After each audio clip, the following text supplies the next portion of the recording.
up out the way, don't get your shit splat. Stop, let this shit slide and get your lick back.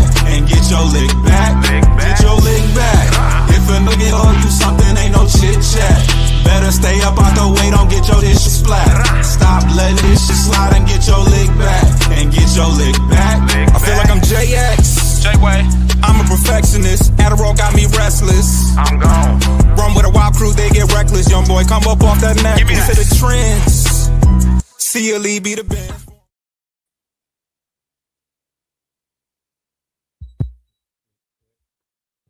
Check. Think we good now. We back with another episode of Corner to Copa. It's been quiet on the free agent front for the Detroit Tigers. We made a couple moves, but still a lot of talent out there left in the free agency for a lot of teams to work through. The Tigers usually do most of their damage after before the new year, around Christmas time and before that time. But hopefully that trend will change. And I was just kind of bored trying to think of how else the team can improve, how we can put our best foot forward in this year. That is the expiring contract of Tarek Skubal. So a name that I have seen thrown out there a little bit is a guy that is a former All-Star, a frontline starter for the Arizona Diamondbacks, who's now a free agent, and he goes by the name of Zach Gallen. And I think, just the Tigers.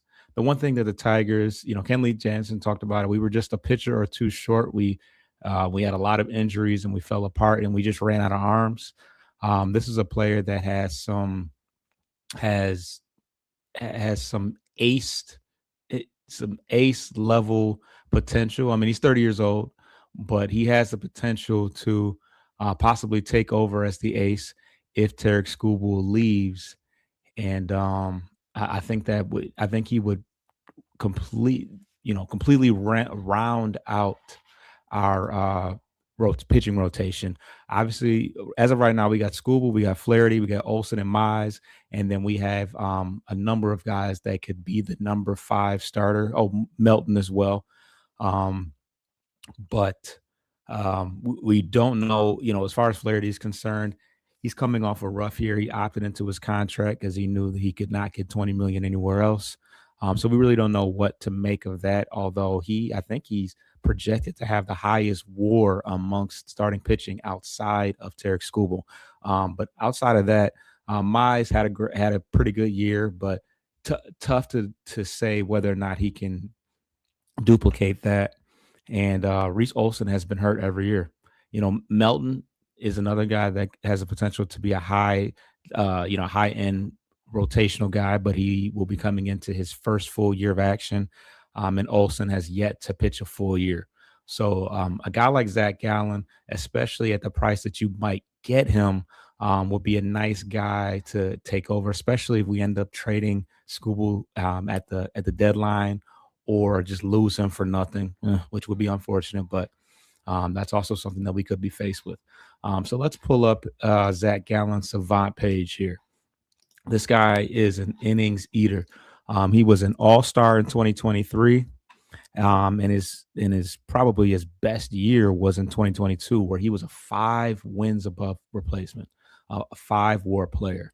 Now, the projected salary that we would be getting Zach Gallen at would be he would be making on a short-term deal. He'd be making anywhere from $20 to $27 million. And I think they said, 2 years, $45 to $54 million on the short term, well, with a potential opt-out. Now, the opt-out would likely be because he's coming off a rough year. As you can see, he's not a savant darling in this past year. He was a guy that could have possibly been dangled in free agency or at the deadline, but they chose not to do that. But yeah, he's not coming off a great year. Um, the whiff rate, the K rate um, that he had in years past did not come through in this past year. But he kept the ball on the ground, and that extension at 6'2" made that fastball play up a little bit better. He's an innings eater though. um, 33 appearances in 2025, 28 in 2024, 34 in 2023. So he hasn't really dealt with the injuries too bad. He's got a wide, a wide pitch mix, but he got beat up pretty good. He still had one was in the teens in the last 3 years. 13 wins, 14 wins, 17 wins, and I want to say he was in the teens prior to that as well. Like I said, 23 in 2023 he was an all-star. In 2022 he was a 5 wins above a replacement player. So this is a consistent player um, who eats a lot of innings, is going to win you some games, but he had a pretty rough year last year. I think everybody on Arizona, pitching wise, struggled last year. Obviously, the bats were pretty good. They had Naylor, they had Suarez, they had some guys. Oh, and then Paradomo. They had a lot of guys that hit very well. They scored a ton of runs, but the pitching just did not show up for him. His ERA was 4.83. He was probably the benefit of the fact that they did score a lot of runs for him. But so yeah, this is a guy that you can get in the short term to be a high end starter. And his hopes would be that he can have a good season wherever he goes, opt out and get the big bucks, because that's kind of where where his potential lands him at the age of 30, where you know he's he's got to get to a bag soon. He didn't play well in his contract year, but I think he can still get it. Now let's look back at the his savant the advanced analytics from the year prior. As you can see, the K rate was much higher. The ground ball and extension consistent there. 2023, this is the year, his All Star year. K rate high, threw a ton of strikes. 2022, when he was a 5 WAR player, through the charts. Unfortunately, these weren't years that he was able where he was up for a contract, because he would have made a crazy amount of money. It's just unfortunate that when it was time, when he came into his contract year, he struggled. But I I like how he would play um, as a Detroit. I like the potential of having him as a Detroit Tiger, in the fact that with us having so many durability issues outside of Flaherty and Scooble, he would give us some stability for sure. He's a veteran guy. He's got experience. The Diamondbacks won the World Series a couple years ago, and I would have to assume that he was a good instrumental part of that. But look at that. 210 innings pitched in 2023, 17-9 season, sub 4 ERA. Super solid.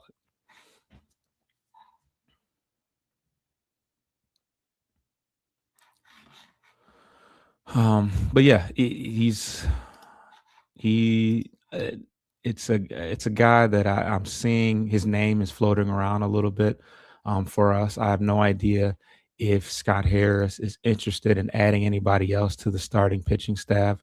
With us having a solid five: Scooble, Flaherty, Olson, Mize, and Melton, with Jackson Job waiting in the wings. Um, we're kind of full there, and that's not even mentioning Kiter Montero. That's not even mentioning the guy that we signed, Anderson, that we signed from the KBO. So we're kind of stacked at that starting pitching position, but um, long term, we only have Scooble for another year. Flaherty will be coming off the books as well. So Reese Olson, has the potential to be a SB1 or SP2, but he doesn't stay healthy. I mean, the analytics suggest that he, could be the predecessor. S-O-N. Reese Olson. Yeah. I mean, yeah, his ERA has been under 4 all every year. Chase rate, whiff rate high. He avoids barrels. The potential is there, but he stays on the injury list a lot more than you would like from a starting pitcher. So, but yeah, didn't have a whole lot to say about Zach Gallen. I guess I can share for you right here, which displays. Take that down.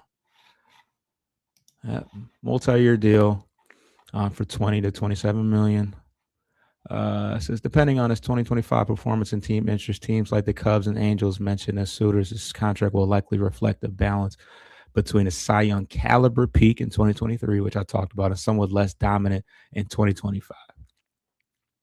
So that's kind of what he's wrestling with. He's not likely gonna get that long. He's not gonna sign that long-term deal because his asking price will be a lot lower. He could ask for a lot more in a short term and hope that a bounce back season in 2026 will yield the top dollar that he probably deserves.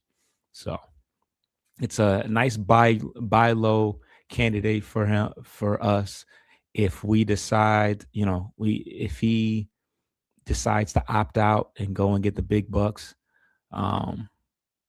We can always invest, or hopefully we see more potential in Job and Melton and Olson to invest in our homegrown guys. So, but I like what Gallen can bring to us in the short term, and keeping our floor high and competing in the now.